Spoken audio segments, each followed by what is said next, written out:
OMG! Bakit wala ito sa 7 Wonders of the World?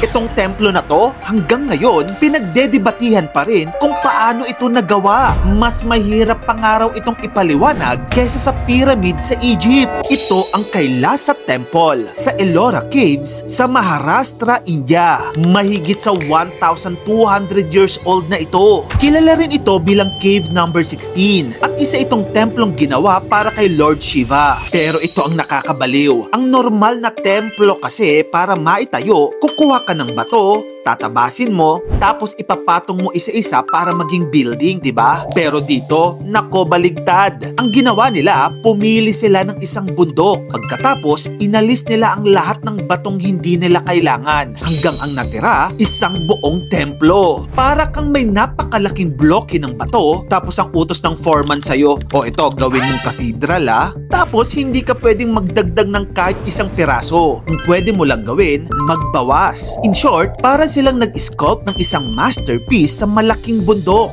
Ayon sa Archaeological Survey of India, ang Kailasa Temple ang pinakamalaking monolithic excavation sa mundo. Ang ibig sabihin ng monolithic, halos buong temple complex inukit mula sa iisang malaking masa ng bato. At take note, hindi lang ito maliit na shrine ang courtyard nito ay halos kasing haba ng isang football field. At sa pinakamalalim na bahagi, umaabot ito sa mahigit sa 30 meters pababa. Parang 10 palapag ng building na yan na inukit papasok sa bundok. Sa loob ng complex ay may malalaking halls, shrines, hagdan, pillars, elephant statues, at sobrang detalyadong carvings. May mga poster rin na more than 100 feet ang taas. And remember, hindi nila ito dinalaro na nandoon na ang bato. Inukit lang nila ang paligid para lumabas ang pillars, walls, statues at buong temple. Kumbaga, bundok yung canvas, pero temple ang final artwork. Pero dito talaga ako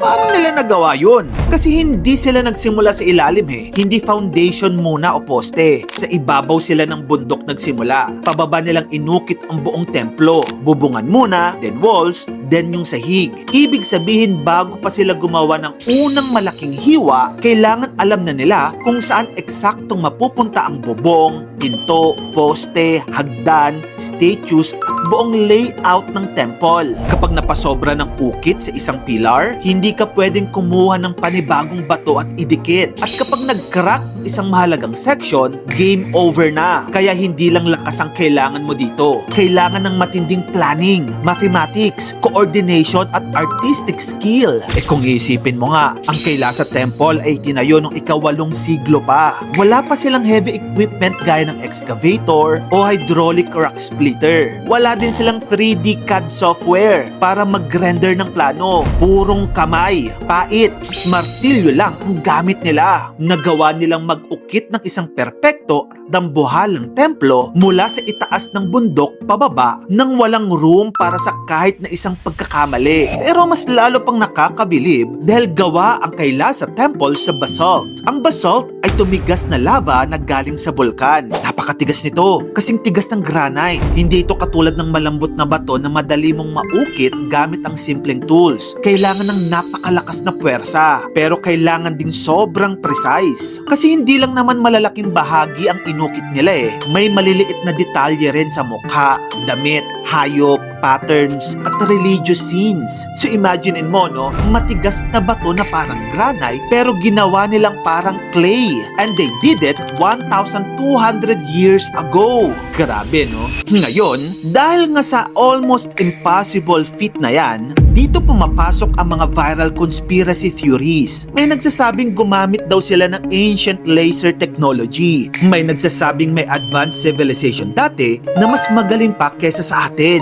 May nagsasabi namang aliens daw ang tumulong. Pero ang totoo, wala pang matibay na archaeological evidence na nagpapatunay sa conspiracy theories na ito. Kaya naman mapapatanong ka na lang talaga, bakit wala ang Kailasa Temple sa 7 Wonders of the World kung saan kabilang Christ the Redeemer, Taj Mahal at Great Wall of China? Ganito kasi yon, ang New 7 Wonders na inanunsyo noong 2007 ay isang private worldwide voting campaign campaign. At ang Kailasa Temple, hindi siya nakapasok sa final list ng mga nanalo. Ganun pa man, kinilala naman ng UNESCO ang Ellora Caves bilang isang World Heritage Site. At ang Kailasa Temple ay itinuturing na isa sa pinaka-impressive na rock cut structures na nagawa ng tao sa kasaysayan.